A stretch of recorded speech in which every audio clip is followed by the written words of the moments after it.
মাগো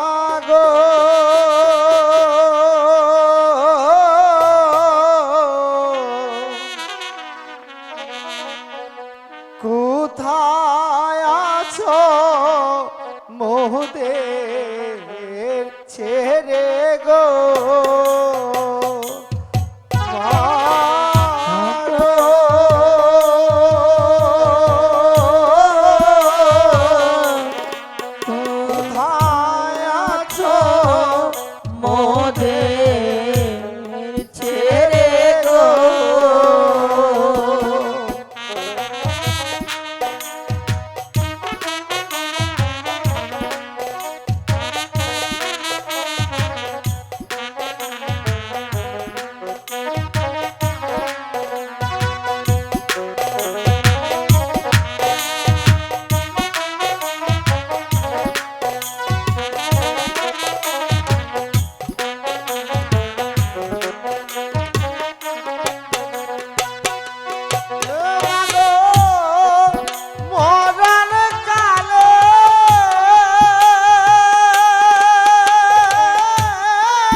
চাও গো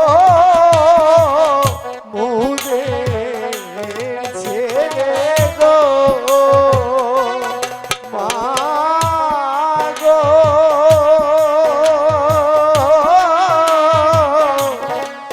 কোথায় আছো মোদের ছেড়ে গো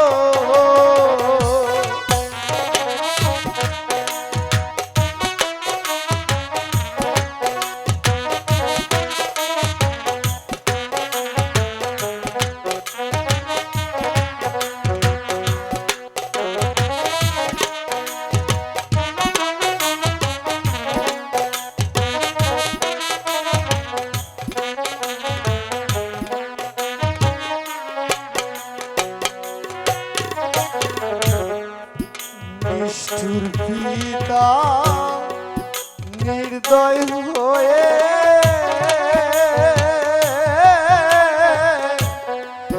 চাইল না মোদের প্রাণে গো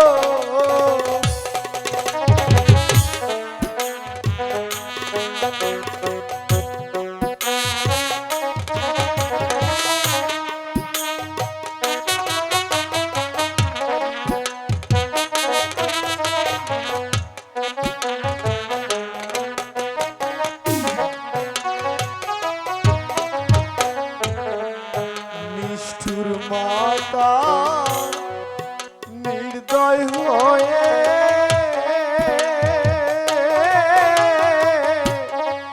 চাইল না মোদের প্রাণে গো ও মাগো মরণ কালে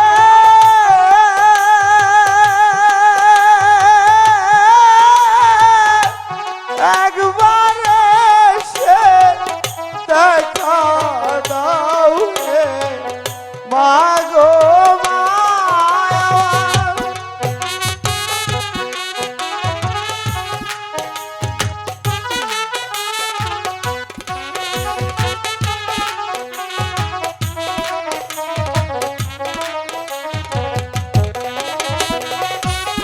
ও মাগো তোমার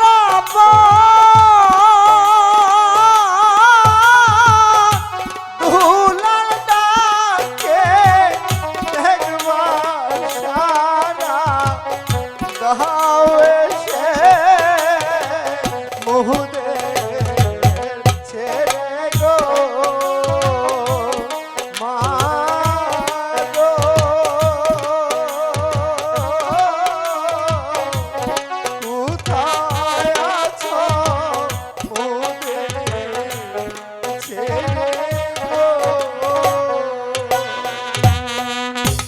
আপন দুলাল, গুরুদেব। এরা তোরা প্রস্তুত হয়নি, আমি আমার কার্য সমাধা করি। গুরুদেব, আপন, আমি বলছিলাম কি, হ্যালো, দুলাল হয়েছে ছোট, ওর মৃত্যু আমি সহ্য করতে পারবো না। না দাদা, তাই বলছি কি, আপনি আমি মাথা বেঁধে দিচ্ছি, আপনি আমাকে আগে কেটে। না গুরুজি, আমি বড় মায়ের মৃত্যু কখনোই দেখতে পারবো না। না, তুই আমাকে আগে শিরোচ্ছেদ করে তুই ওখানে যা। তারপর আমার দাদাকে। গুরুজি, আপনার কাছে আমি হাত জোড় ভাবে অনুরোধ করছি, আগে আমাকে শিরোচ্ছেদ। না, তোমাদের কার অনুরোধ আমি রক্ষা করব না। তোমরা দুজন একসঙ্গে তৈরি হলেও আমি এক কূপে তোমাদের একসঙ্গে হত্যা করব দুজনকে।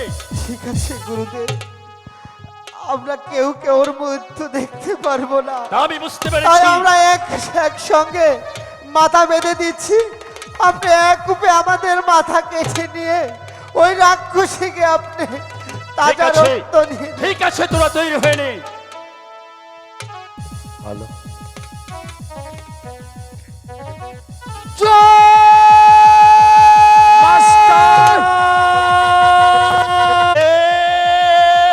আমি তোমার ধর্ম ধর্ম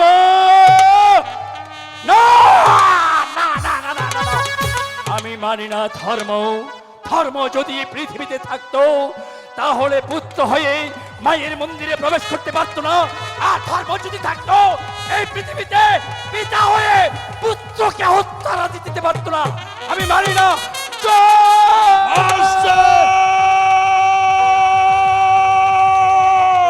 আবার কে তুমি আমাকে বাধা দিচ্ছ? আমি তোমার বিবেক। বিবেক না, আমি মানি না বিবেক। আমি মানি না বিবেক। বিবেক এই পৃথিবীতে নেই। যদি বিবেক থাকতো তাহলে এই দুটি মাতৃহারা সন্তান এরা খড়কে তোলা যাইতো না। আমি মানি না, আমি মানি না বিবেক। আমি কিছুই মানি না। আমি এদেরকে হত্যা করবো।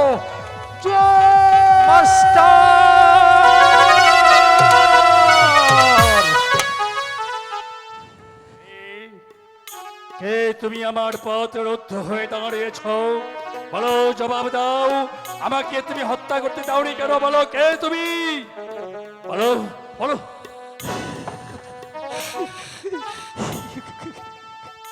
কাকামণি, কাকামণি, মাস্টার, বন্ধু আমার, ভাই আমার, তুমি নাকি দিন বলেছিলে ওই চন্দ্র সূর্যের মাঝে পাপের কালিমা থাকতে পারে, কিন্তু আপন আর দুলালের গায়ে এতটুকু পাপের চিহ্ন নেই। আজ তুমি নিজেই ঘাতক সেজে আপন দুলালকে হত্যা করতে চাচ্ছ। তার পূর্বে তুমি জবাব দাও বন্ধু। তুমি মহারানীর মাথায় শপথ করে কি হাতা থেকে শপথ করে কি বলেছিলে? আমার কাছে জবাব দাও। আমার কাছে তুমি স্পষ্ট জবাব দাও। বন্ধু মাস্টার, আমি রাজলক্ষ্মীকে কথা দিয়েছিলাম, তার কথা আমি রক্ষা করতে পারিনি। আমি অপরাধী, আমি অপরাধী। তুমি আমাকে শাস্তি দাও বন্ধু, শাস্তি দাও। তবু আপনার দুলালকে তুমি মুক্ত করে দাও। কাকামণি, না তুমি আমাদের জন্য তোমার জীবন বাজি ধরতে পারো না কাকামণি।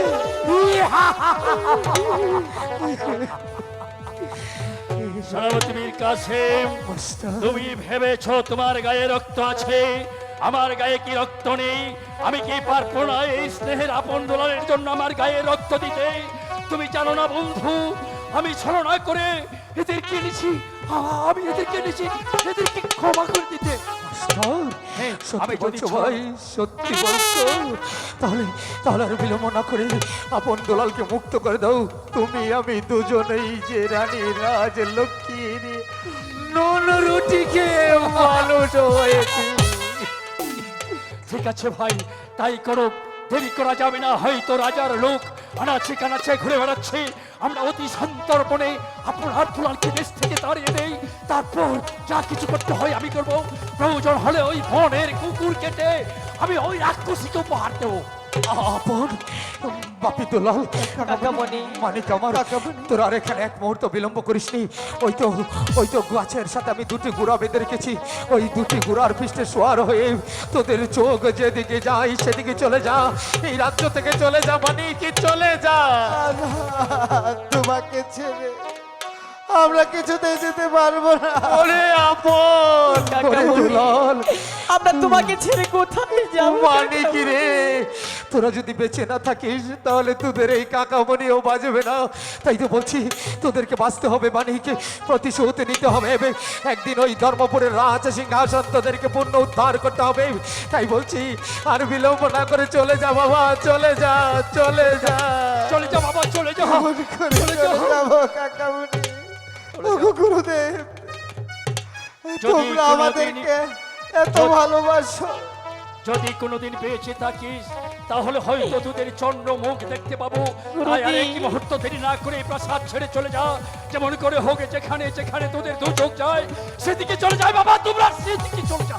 যা বাবা, যা, যা মানিক, যা। ওগো বিদায়ের কালে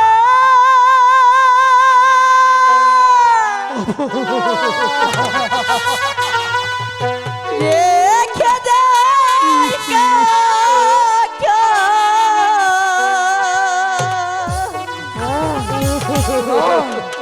ব্যথা ভরা আখি জল গো কাকা, ব্যথা ভরা আখি জল।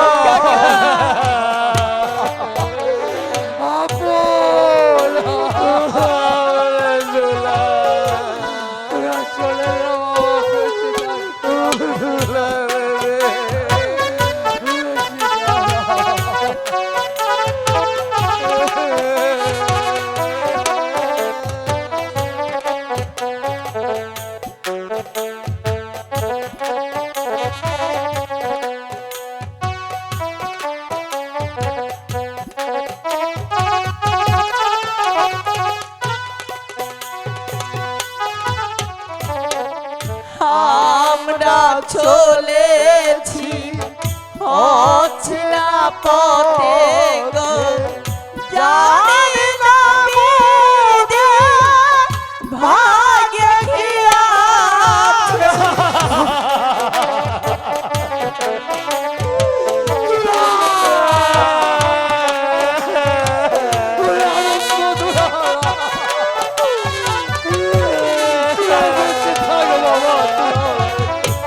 আমরা চলেছি অচেনা পথে, জানি না ভাগ্যে কি আছে। পথ চলবে না খুদার জান।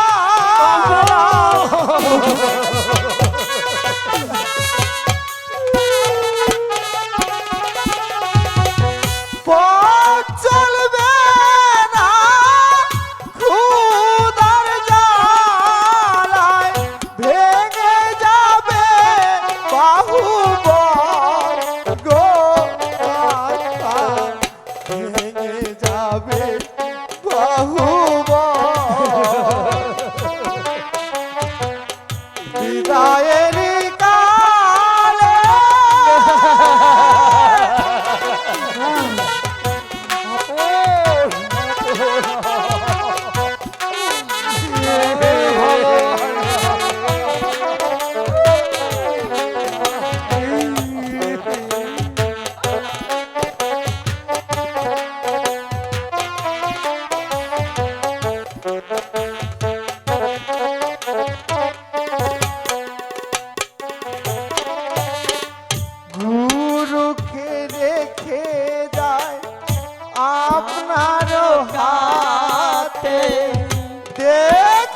মাস্টার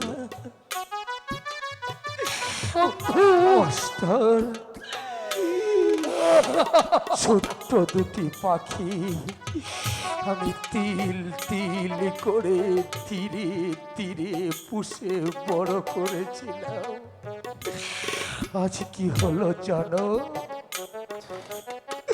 উড়ে গেল, উড়ে গেল আমার আমার সেই পোষা দুটি পাখি।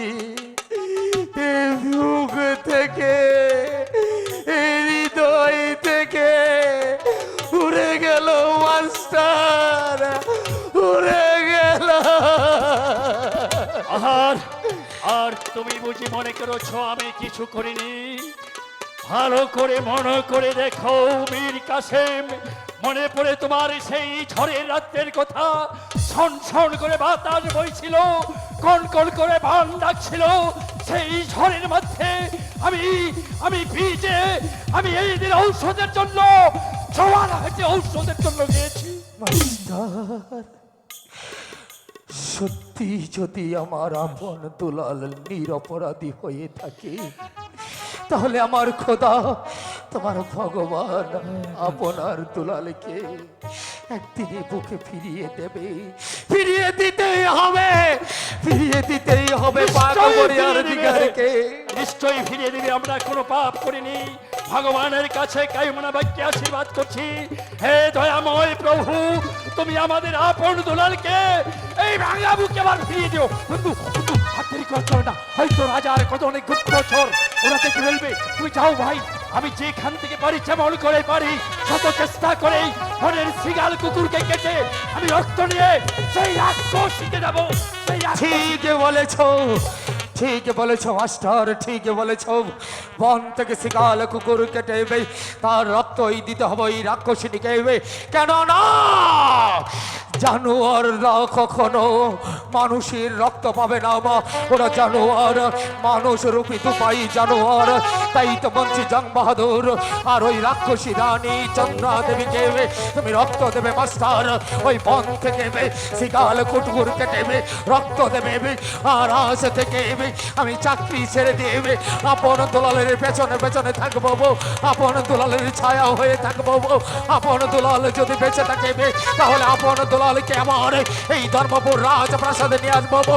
তারপর ওই রাক্ষসী রানী চন্দ্রা আর মন্ত্রী জং বাহাদুরকে নিজ হাতে হত্যা করে আমার আপন আর দুলালকে ধর্মপুর রাজ্যের রাজা বানাবো।